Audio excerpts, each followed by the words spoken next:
To'xta. Xolodilnikdan muzday suv ichish seni operatsiyaga olib borishi mumkin. Buni bilarmiding? Xolodilnikdan muzday suv ichish sizni tomoq og'rig'i, angina, tezda shamollash va hattoki operatsiyaga borishingiz mumkin.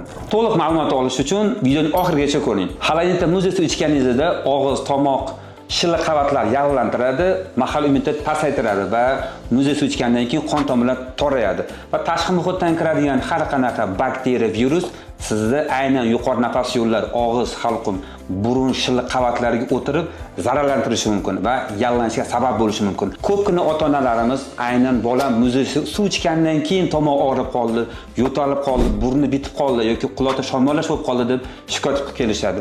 Agar bunaqa tomog'i tez og'rib qolsa, muzday suv ichgandan keyin bir necha marta qaytalansa, angina, ya'ni tana murtatlarini olib tashlash operatsiyasi tavsiya beriladi. Zallarda, futbollarda, trenirovkada shug'ullanganimizda ham juda ham issiq badanga muzday suv ichish kerak emas. Chunki oshqozonga tushgan muzday suv hazm qilishni ham buzadi, gormonal o'zgarishga sabab bo'ladi.